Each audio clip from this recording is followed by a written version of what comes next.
At the annual company gala, I was about to pick up a piece of meat when the new employee abruptly turned their attention. Some people at this company don't do any real work, all they do is eat all day. And what's worse, they're being a kept man. Not only was he a jerk, but his words were also snarky. I let out a soft chuckle, turned to my late-arriving fiancée, Victoria, and asked, "Is this the new assistant you've raved about?" Before we continue, please subscribe to this channel and tell us in the comments where you are listening from. Ethan, that's enough. Blake is new. It's normal for him to forget his manners out of nervousness. He graduated from a prestigious foreign university, mentored by a renowned financial master. He's far better than you, an amateur, and he's the future of this company. I expected Victoria to side with me, but instead, she defended him fiercely. She even put me down to lift him up. A mocking smile appeared on the faces of the employees present. They all thought I was humiliating myself, being a kept man who couldn't even keep quiet. "Thank you for your trust, Miss Victoria." Blake grew even more smug, grinning triumphantly. After raising a toast to Victoria, he turned his gaze back to me. "Since everyone's here today, there's something I'd like to ask General Ethan. Regarding this collaboration with Zenith, 50 split, 30 split?" His implication was that I had taken a kickback. A ripple of murmurs went through the room. Ethan turned, staring intently at me, demanding I explain myself publicly. Giving the other party a generous advantage the first time around is how you secure more collaborations. I calmly glanced at Blake. Don't you, a graduate from a prestigious university, understand even such a basic principle? This type of strategy always worked, and I had discussed it with Victoria many times before. Sophistry. Blake slammed his hand on the table, refuting me angrily. Business is about fairness and justice. If you show weakness, they'll take an inch, take a mile. Besides, who would hand over a lucrative deal that's already within reach? Do you have any idea how much damage you've caused the company? Someone like you doesn't deserve to be general. Silence fell across the room. No one expected Blake to dare say such a thing, because no matter how incompetent I might be, I was still Victoria's fiancé. I was Grandpa's personally chosen future grandson-in-law, a choice made before his passing. I looked at Victoria. Surely she'd stand by me this time. After all, Victoria had always approved of similar tactics, and we had been together for 3 years. To my surprise, Victoria's expression turned cold. "Given the seriousness of the matter, Ethan, you are temporarily suspended, pending investigation. Please hand over your work responsibilities to Blake." I froze. I had become a clown in the eyes of every employee present. Grandpa's personally chosen grandson-in-law? He's nothing but a dog on a leash. A kept man is just a kept man, completely under Ms. Victoria's thumb. Like a piece of clothing, she can change him whenever she wants. Some people grew bolder, beginning to whisper amongst themselves. Blake's smile deepened, and he intensified his taunts. "Ethan, you've been suspended.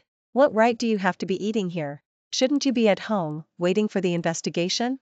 Regaining my composure, I looked at Victoria and asked, "Are you sure you want to do this?" She paused, a flicker of complex emotion in her eyes, then frowned. "I will never bend the rules, even if you are my fiancé." It was clearly a standard procedure. I had done nothing wrong. Yet, simply because of Blake's accusation, I was replaced. It was utterly childish. And ridiculous. I stopped pushing, stood up with a cold expression, and started to leave, but Victoria rushed after me. "Ethan, let me explain." She grabbed my hand. I turned to Victoria, recalling the exciting moments when I helped the company sign its first partnership.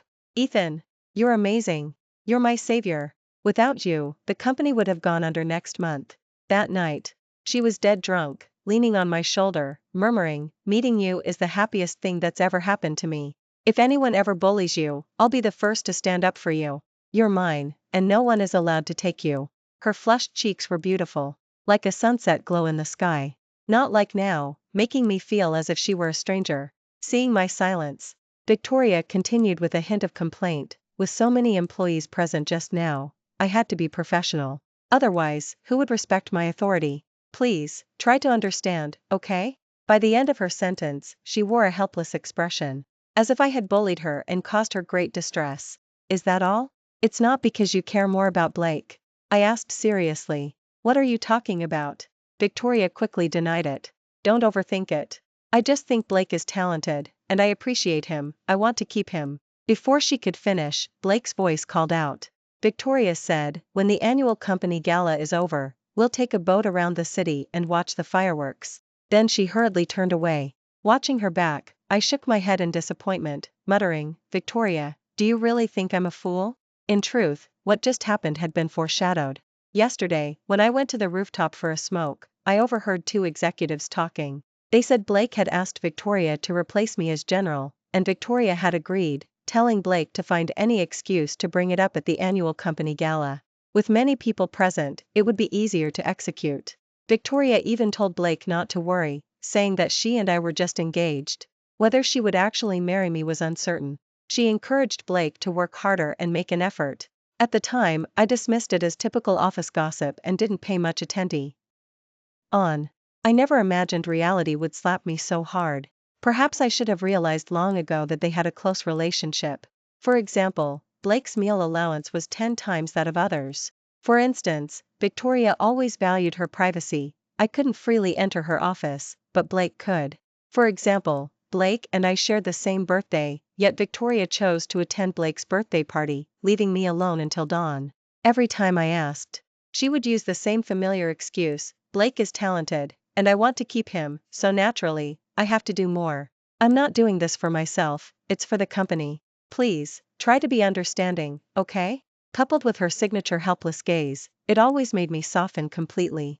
At the same time, I couldn't believe Victoria had changed her heart. Because in private, Victoria always spoke of her love for me and liked to curl up in my arms like a cat. And whether at the company or in my personal life, I always gave my all. In 3 years, I signed thousands of partnerships and designed hundreds of hit products. Countless prominent family businesses extended olive branches. Numerous daughters of influential families sought my attention. I didn't even spare them a glance.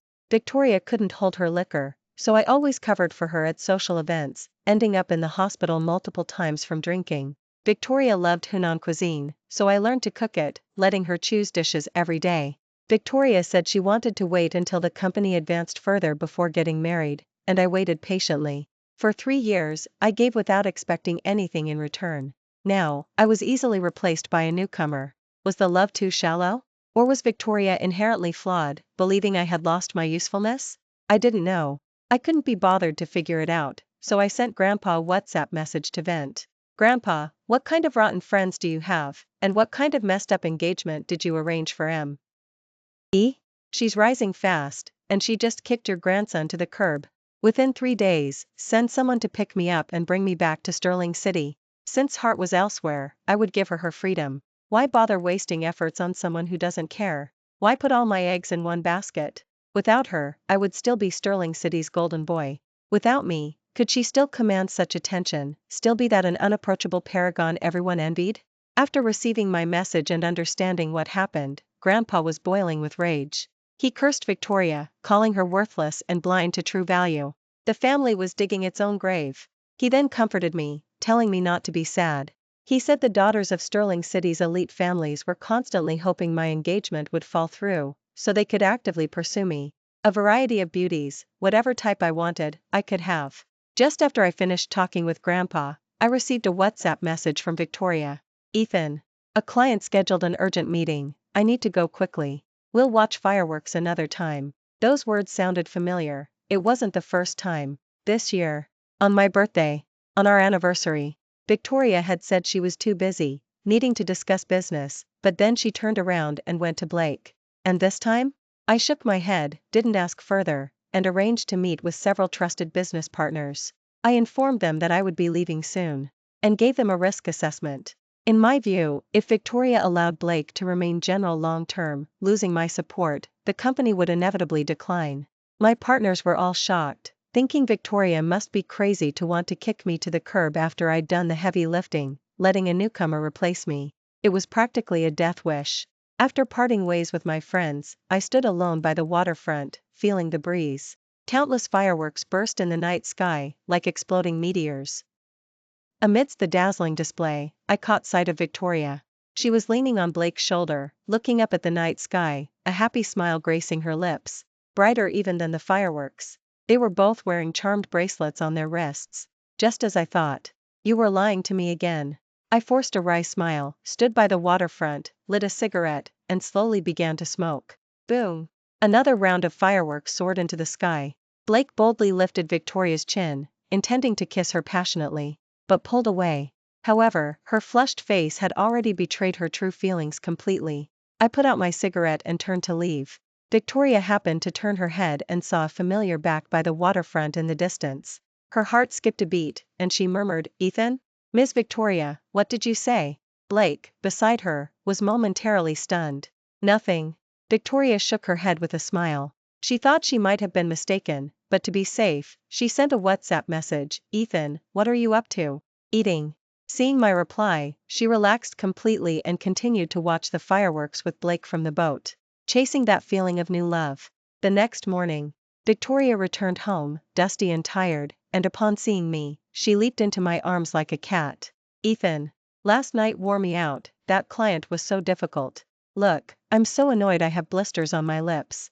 In private, she always liked acting endearing in front of me, and I always fell for it. Now, it seemed, some instances were genuine, while others were just an act. This time, I didn't expose her feigned delicacy, nor did I offer any warm response. Perhaps sensing my lack of usual warmth, Victoria took out a charmed bracelet with a piece jade strung on it. "Don't be mad.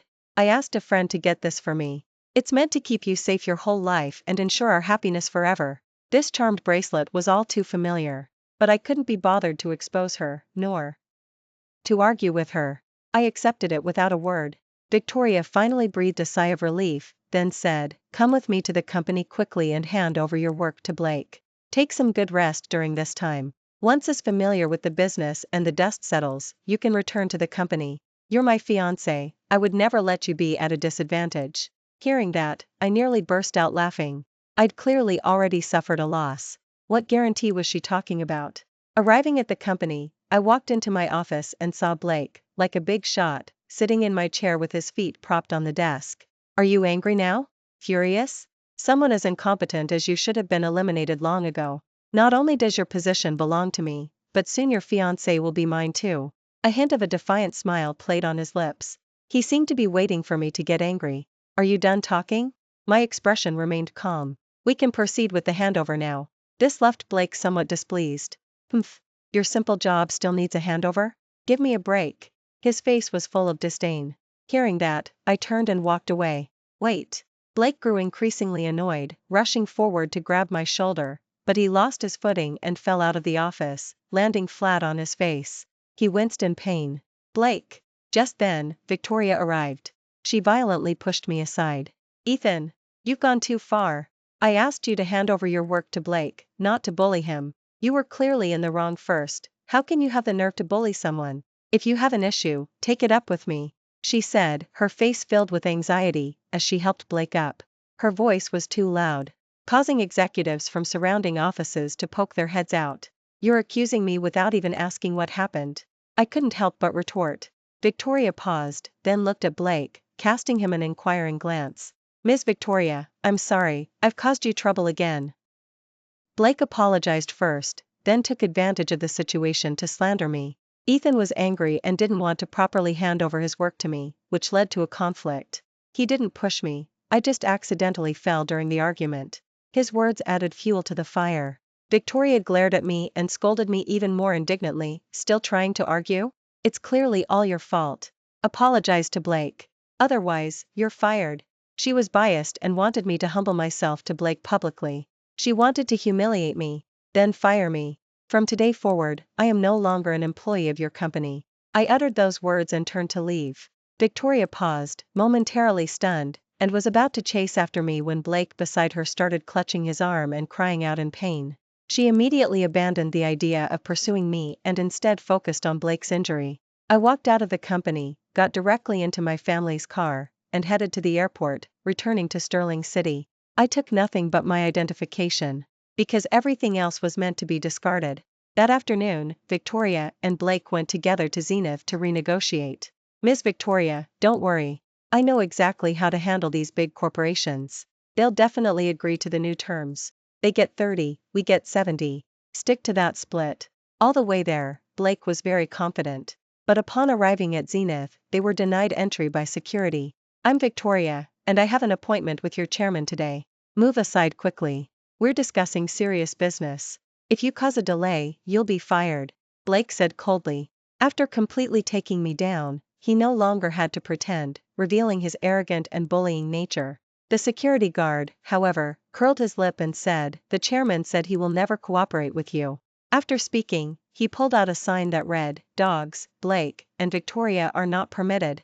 This. Victoria and Blake's faces darkened, and endless shock surged within them. They had anticipated arguments, and taking a step back, but neither of them ever imagined such a scene, being directly compared to dogs. People came and went, all seeing the sign. Victoria felt like a clown, ridiculed by everyone who passed by. It was too humiliating, too shameful. She hurried back to the car and called the chairman of Zenith. "Mr. Long, why did you suddenly cancel the partnership and insult us?" "Humph," chairman scoffed. "The family businesses that want to partner with me are too numerous to count. Some are even willing to make concessions just to secure a long-term collaboration. Only you dare to demand the lion's share." When Ethan was here, our discussions were so productive. We even finalized hundreds of future collaborations to take your company global. Hearing this, Victoria was dumbfounded, and endless regret welled up in her heart. She hadn't realized Ethan's discussions with Zenith had been so in-depth and pleasant. She had thought replacing me with Blake, this talented graduate, would allow them to progress further. "Chairman, everything can be discussed. Please give me another chance. We'll proceed according to the last agreed upon terms." Victoria pleaded. "No need." Chairman sneered, "Now that Mr. Ethan has left, not even a ghost would want to partner with you. Finally, allow me to kindly remind you of one thing. Abandoning Ethan and choosing Blake is the biggest mistake you'll ever make in your life. Blake is an arrogant and incompetent failure who causes more harm than good." Although the voice wasn't loud, Victoria had her phone on speakerphone, so heard every word clearly, his face turning pale then purplish. "Ethan must be seeking revenge and said something to chairman, which is why he cancelled the partnership. Otherwise, this sudden turn of events is too strange. Just yesterday, Zenith's project manager was drinking and bragging with me. He quickly defended himself, trying to pin he blame on me. But he didn't know that business often involves scheming, with one face shown publicly and another privately. Others drinking with him had only one goal, to extract information. Yet believed his narrative and immediately sent a WhatsApp message, "Ethan, what are you doing? Are you really abandoning the company's interests just for a general position? Now that I've been humiliated, are you happy? I told you I'd call you back to the company later." The suspension and firing were just temporary measures, a way to keep Blake. "Why don't you understand me? Are you saying you don't want to get married anymore?" The words were sharp, filled with anger and threats. After reading them, I merely smiled. "No, I'm not." After replying, I blocked and deleted her, then turned off my phone and boarded the plane. Victoria saw the reply, and her eyes widened, her face filled with shock. Between the two of us, I was the one who most wanted to get married. I loved the warm feeling of a home. Therefore, I would never joke about such things. So at this moment, Victoria was bewildered, unable to fathom what I was truly thinking. Blake, however, burst out laughing. This made Victoria glance sideways at him, her face incredulous. "Miss Victoria, isn't this exactly what you wanted? He's gone, so now we can be together. I'll definitely be better than him," Blake said smugly. In that moment, he felt he had finally secured his position alongside Victoria, a valuable connection. That lucrative kept-man lifestyle was finally his for the taking. Victoria paused for a moment, then surprisingly posted a photo of them together on social media with Blake. The caption read, "Dreams come true when you work hard, and love shines bright." Immediately after she posted it, an executive from the company called, "Ms. Victoria, it's bad. Companies are sending representatives to terminate their contracts, as if they'd all planned it together. The company is in a panic, please come back and see what's happening." "What?" Victoria's eyelids twitched uncontrollably. She hastily turned the car around, and by the time she arrived at the company, the representatives from various companies had already left. Only a stack of termination agreements remained. 100 of them. All of them vital pillars of the company's business. If news of this spread, smaller partners would surely follow suit and cancel their collaborations. By then, the company would be completely finished. Understanding the gravity of the situation, Victoria immediately called a meeting with executives and board members to discuss solutions. But everyone exchanged glances, remaining silent. The atmosphere was too quiet. Victoria's face was grim. She looked at Blake and said, "Blake, what are your ideas?" Everyone else also looked at the highly anticipated, talented graduate. Blake's face was filled with embarrassment, he couldn't utter a single word. His mind was blank, he couldn't think of any solution. This made Victoria very angry. She frowned and said, "Don't forget, you were the one who said you could handle everything, which is why I made you general." I, but still stammered, unable to form a complete sentence. A deep frown creased Victoria's forehead, she raised a hand to rub her temples. Ethan had said before that Blake was unreliable and not fit for important tasks, but she hadn't believed it. Now, it had indeed come true. "Victoria, you heartless woman, get out here."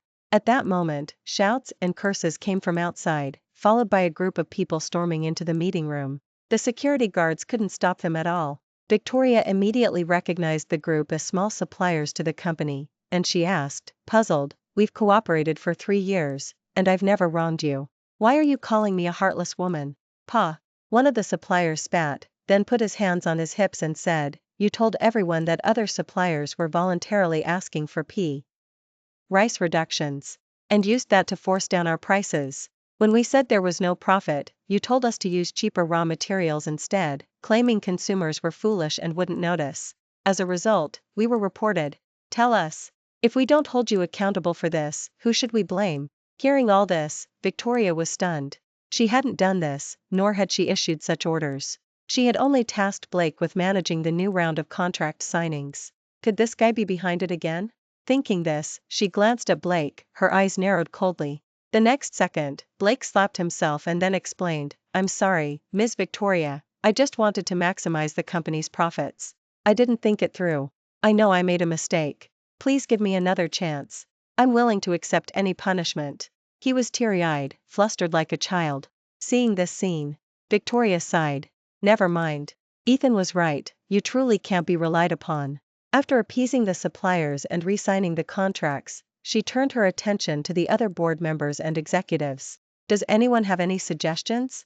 In truth, Ethan's image kept flashing in her mind, and she knew that only he had the highest chance of successfully handling this matter. But she had just harshly reprimanded Ethan, going to him for help immediately afterward would be too demeaning and embarrassing. How about inviting Ethan back?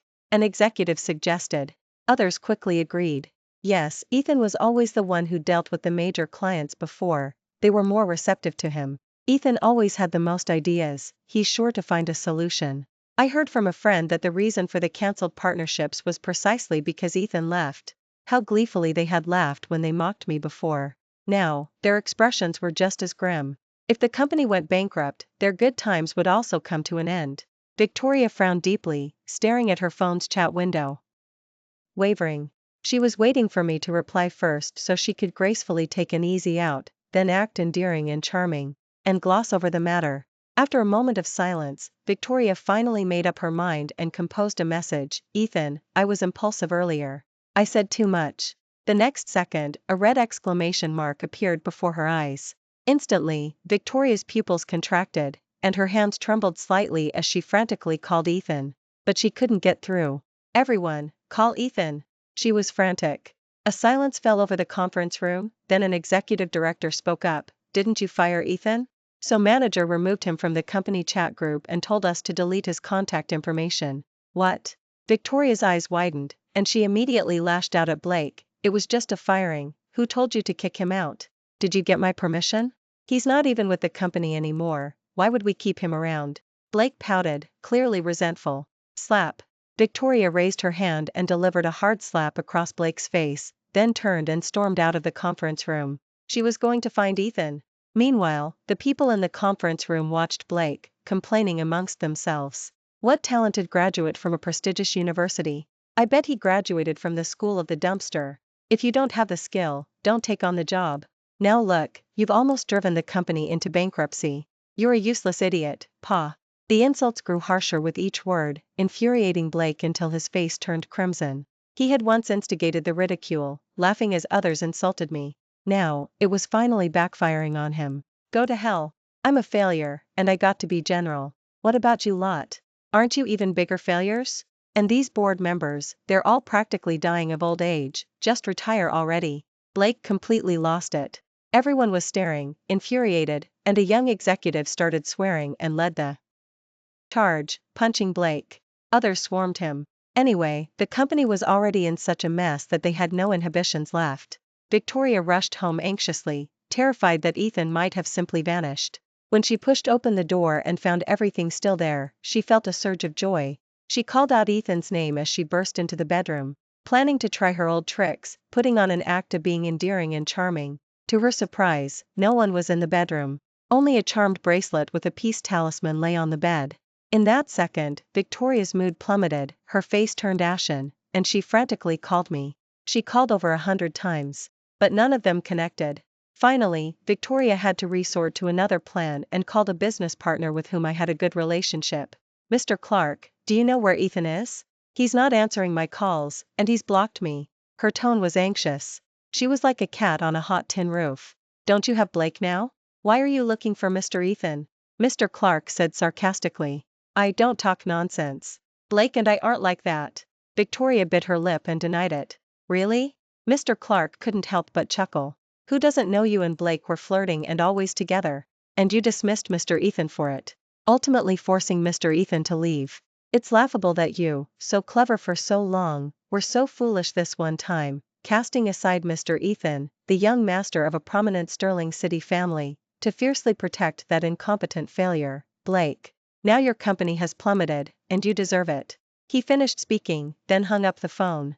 But those words echoed in Victoria's ears, piercing her heart. "Ethan is the young master of a prominent Sterling City family? How is that possible? I clearly investigated his background." At that moment, boundless regret washed over her. Victoria finally understood why the company had been able to go public in just 3 short years. Beyond's personal capabilities, it was due to his family's resource allocation. Originally, she could have become Mrs. Gu. Originally, the company's future was boundlessly bright.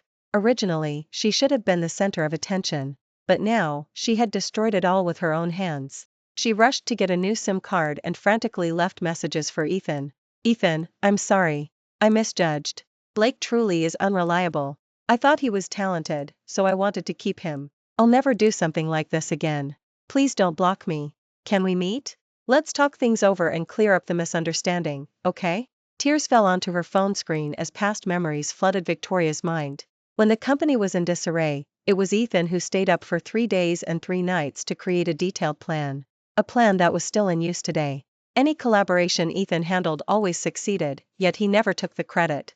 To help her establish authority, he always deferred the credit to her. Others thought she was a shrewd and capable CEO. Unbeknownst to them, it was all thanks to Ethan's ideas behind the scenes. Although people often said Ethan was a kept man, he didn't care one bit. She had once asked him why.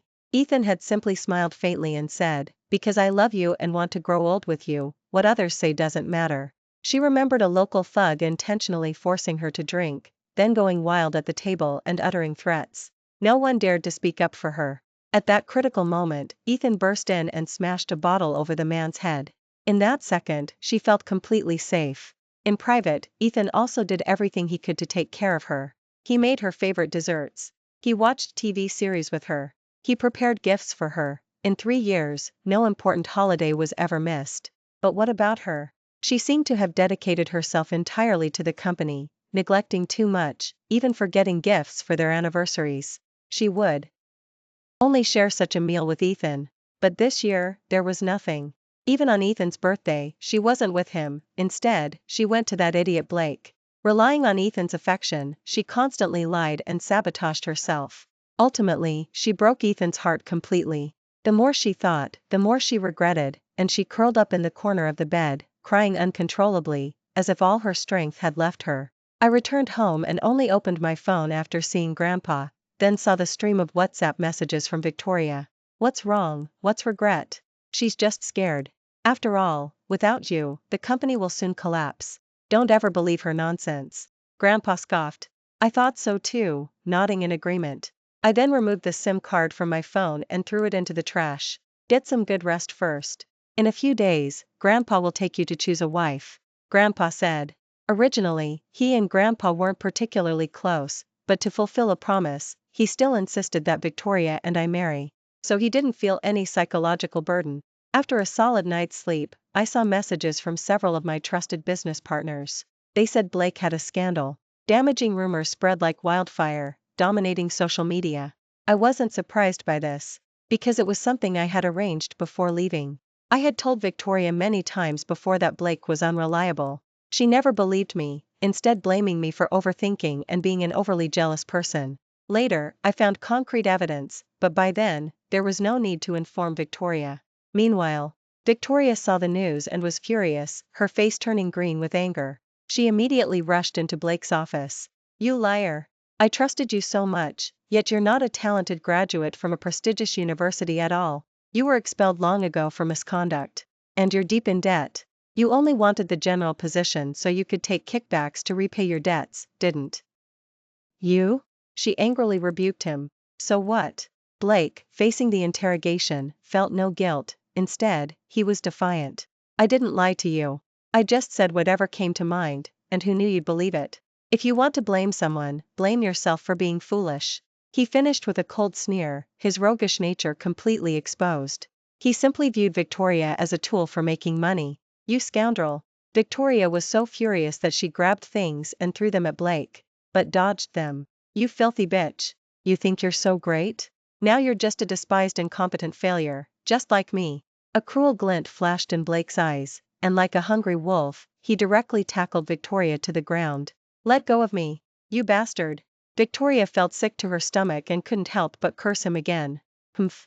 You slutty vixen, didn't you always want to get into bed with me before? Have you forgotten leaning on my shoulder, watching fireworks and whispering sweet nothings? You. That was just to keep you." Before could finish, Blake moved to kiss her. Just then, the door was kicked open, and the police arrived, taking Blake away. Blake had previously defrauded people out of money. Now, everything had come to light. Meanwhile, the Federal Commission, FTC, the Internal Service, IRS, and the Business Department all moved into Victoria's company to conduct a thorough investigation. They discovered that only a few days after taking office, Blake had evaded taxes and dealt in fraudulent products. He had also used his position as general to accept bribes. Although was arrested, the company was completely ruined. Victoria sat alone at the entrance, hugging her knees and crying inconsolably, muttering Ethan's name through her sobs. "Ethan, where are you? I miss you so much, please come help me." This scene was captured on camera and uploaded online. Chapter 11. I saw the photos, but it didn't faze me. I continued to enjoy myself with my friends. Utterly. Why carefree, my happiness doubled. A few days later, Grandpa had the driver pick me up and take me to the luxury hotel in Sterling City, saying he was going to choose a wife for me. But just as I got out of the car, I suddenly spotted a familiar figure.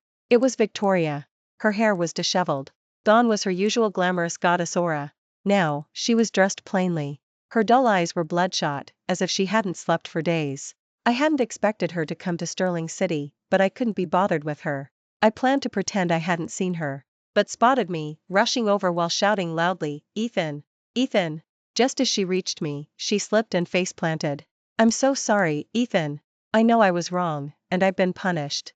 I've learned my lesson, and from now on, I'll only believe you, not anyone else. Please, can we get back together?" Her mouth full of blood, she pleaded through her tears. "Believe me now?" Too late. I shook my head and continued, "What's more, the issue between us isn't trust. It's that your feelings changed. Every time you lied, saying you were busy with work, you were actually with Blake." Victoria quickly shook her head, denying it. "No. He and I truly had no intimate relationship." Her gaze was firm. I found it laughable. I pulled out my phone and displayed the intimate photos of them from that night, taken with fireworks lighting up the sky. Instantly, Victoria's face turned ashen. "Ethan, let me explain. Actually, I just wanted to manipulate you through Blake, to gain more control within the company. I truly loved you. I was going crazy in the time you were gone. I thought about you every single moment." She was sobbing uncontrollably. Snot, tears, and blood mixed together and fell to the ground, making a terrible mess. "Humph, that's what you call love, control? That's laughable. Have you forgotten, without me, your company would have been ruined long ago." My face was etched with disdain. Victoria always said she hoped for pure love, yet in the end, she was utterly dishonest. "I'm sorry, Ethan. I won't be like that anymore. Can we get back together? Please, I beg you. I'm willing to pay any price." Victoria apologized repeatedly, pleading continuously. Suddenly, a rumble filled the air. At that moment, dozens of cars pulled up to the hotel entrance. Stepping out were daughters of prominent families. Each possessed her own distinct allure. Each was stunningly beautiful and carried an extraordinary presence, as if a host of goddesses had descended. "Ethan," they called out in unison. "What's this?" Victoria was dumbfounded. Even at her peak, compared to these women, she was like a common wildflower. "Today is the day I choose my wife." I gave a cold smile. "So for me, I can have any woman I want. Look, which one of them isn't more capable than you, isn't gentler and more loyal? Which one isn't more beautiful?" In that second, Victoria went completely pale. She slowly got up and walked away in silence. Her back was hunched, as if she had aged decades in an instant. Utterly defeated, and full of hatred for her own foolishness. But none of this concerned me anymore. After all, there are plenty of other fish in the sea. Thank you for listening to today's story. If you enjoyed this video, please give it a thumbs up and share it with your friends. We look forward to hearing your thoughts in the comments section, and we welcome you to share your views. Don't forget to subscribe to our channel for more great stories. See you next time.